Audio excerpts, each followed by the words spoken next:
Welcome to our little look at the book of Revelation.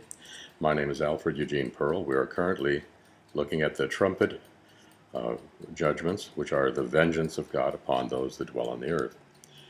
Now, here's the first verse that introduces the opening of the seventh seal. It says, "There was silence in heaven for the space of about a half an hour."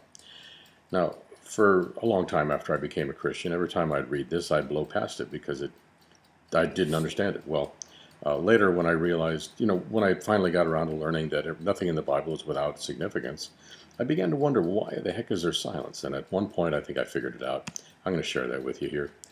Now, I'm going to take you back to the fifth seal. This is a couple chapters earlier. Now, it says, when he opened the fifth seal, there were souls under the altar. And you remember this. We just studied this recently. And these guys were slain for the word of God and for the testimony which they held. And they cried with a loud voice, "How long, O Lord, holy and true, dost thou not judge and avenge our blood on them that dwell on the earth?" So this is the prayer on the table, right? Okay. Now it says, white robes were given to them, and they're told to wait until their fellow servants and brethren should be killed, as they were. Now this is the fifth seal, right? Well, in Revelation 7, here's the sixth seal. One of the elders asked John, who of these guys are arrayed in white robes? And he said, well, you tell me. And the guy said, okay, these are they which came out of great tribulation. So here the number is complete. Their brethren and fellow servants that were to be slain were slain. And here's the complete number. And do you think it's the prayer of all of them who are slain in this manner, that this would be their prayer? Yeah, it's my guess. Your brethren and fellow servants to be slain as you were, slain in the same manner, so their prayer would be the same, calling for judgment, or vengeance, actually. Now, the silence. But first, before we get to the silence, let's look at that first paragraph there. Now, this is Ezekiel recording what God is telling him. Now, this is a period of time when, just before the Babylonian captivity, the southern kingdom of Judah was involved in sin. They're worshiping the idols of the Canaanites. And here's the indictment of God against them. The people of the land have used oppression and exercised robbery, have vexed the poor and needy, and have oppressed the stranger wrongfully. Now let's consider these four earmarks of evil, earmarks of wickedness against the four horsemen of the apocalypse, the four world domination ideologies of wickedness. Used oppression. Now, did the white horse of the British Empire use oppression? Yeah, they went forth conquering and to conquer.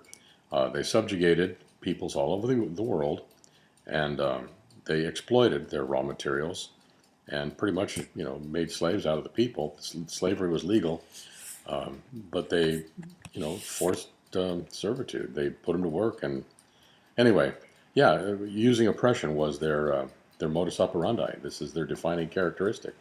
Now, what about the red horse of communism? Exercised robbery. Well, communism is when all property becomes the property of the state. So, they take it out of private property, private hands, and it becomes the states to do with as they wish. So, yeah, that's the robbery defined. So, yeah, it's a defining characteristic of communism is exercising robbery. Now, what about the black horse of this triumvirate of evil, the government, banking, corporate alliance that has as their foundation the fiat printing of money, this counterfeiting? Well, they like to call it money creation, but that's just counterfeiting by any other name. Now, it says vex the poor and needy. When you create money, actually, when you inflate the currency, money becomes worth less. Anything there's more of, the value goes down, and money's no exception. It's a commodity just like anything else. So the poor and needy aren't a fixed income. So by removing the characteristic of money as a sound store of value, they vex the poor and needy. And of course, that's, again, their defining characteristic. Now, what about that final thing, the green horse of Islam? Do they oppress the stranger wrongfully? See, they are Muslims. What about non-Muslims, people that are not Muslims?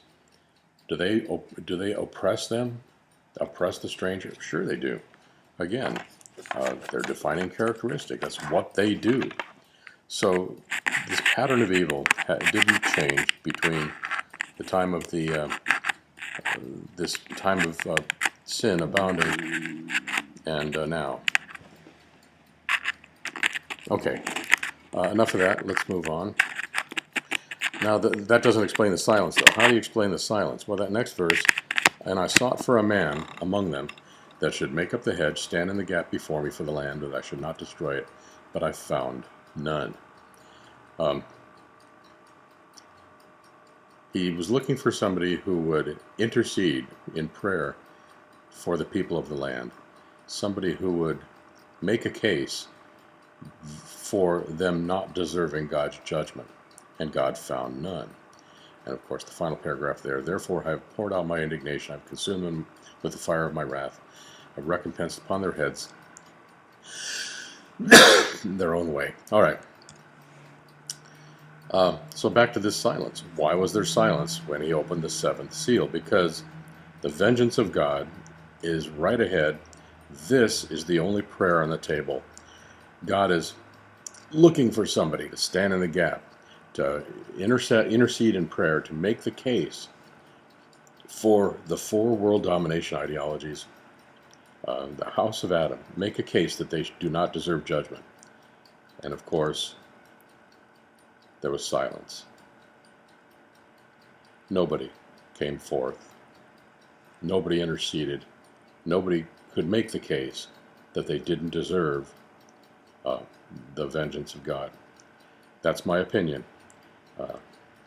Everything. Now I got to say,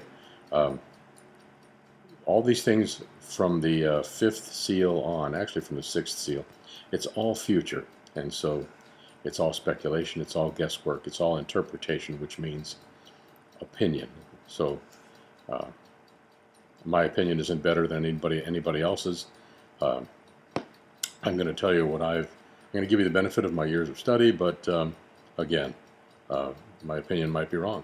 It's because it is opinion. When these things come to pass, I'm probably going to be embarrassed about all the things that I got wrong. So be sure you are a Berean and you search the scriptures to prove these things are so. Okay, that brings us to the seven angels which stood before God that were given seven trumpets. Now, this is precedent to the actual pouring out of vengeance. Another angel came, stood at the altar, having a golden censer, and there was given to him much incense, that he should offer it with the prayers of all saints upon the golden altar which is before the throne. Now, the golden altar, of course, is in the holy place, in the temple. And of course, there's a temple in heaven because the temple on earth was patterned after it. It says it's before the throne. Normally there's a veil before you get to the throne, between the golden altar and the throne. But when Christ was crucified, it says the veil was torn in half, so making the way clear to the kingdom age. So there is no more veil. Now, here's this prayer. Why am I going back to that? Okay, I guess this is the only prayer on the table, and it says the incense is to be offered with the prayers of the saints. Well, this is the only prayer on the table that's recorded anyway. And of course, the smoke of the incense with the prayers of the saints ascended up before God, and the angel took the censer, filled it with the fire off the altar, and cast it to the earth. So it sounds a lot like things are going to heat up for the people on the earth. Okay, and then verse 6, the seven angels began to sound. Now, we're going to flip through these, the first five angels, and for a purpose. It's not just we're going to get rid of it, for a purpose.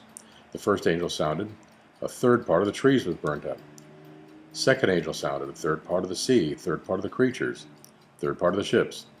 The third angel sounded, third part of the rivers, third part of the waters. The fourth angel sounded, third part of the sun, third part of the moon, third part of the stars, third part of them was darkened, they shone not for a third part of it. Okay, you getting the trend here? Now the fifth angel sounded, and a third part of men were slain. Okay, you got this? Now, yeah, we're not changing the subject. We're going to get back to that. We just need to take a little rabbit trail here. Now, if you look at this graph, this is the world Jewish population from 1882 to 2008.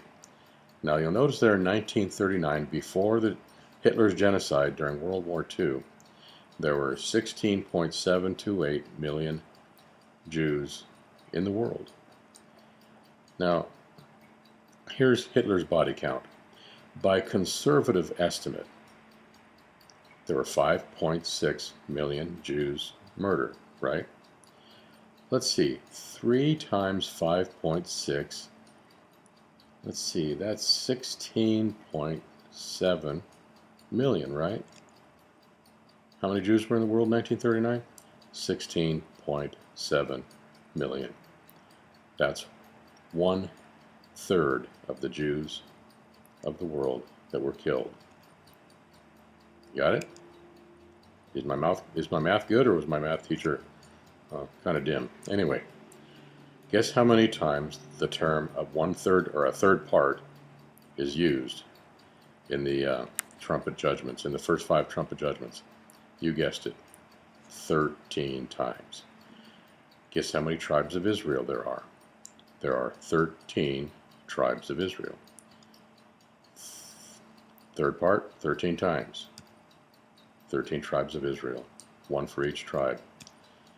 Now, what's the significance of that? Simply because this vengeance sounds like it's in direct proportion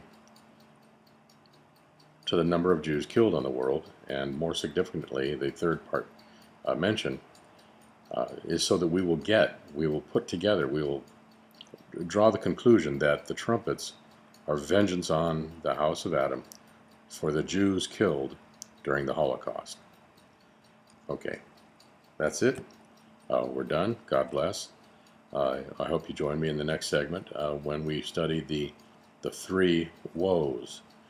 And actually, the 3 woes don't take long. The language is symbolic. You can't really go in very far with it. But we're going to look at another aspect. Look at the trumpet judgments from another perspective. There's a parallel to the trumpet judgments in the Old Testament, and we're going to look at that. And you're going to find there are some very interesting parallels that need to be considered to understand the nature and character of the 4 sevens of Revelation, the 7 seals, 7 trumpets, 7 thunders, and 7 vials. God bless. I hope you join me for that, and I hope you have a very nice day.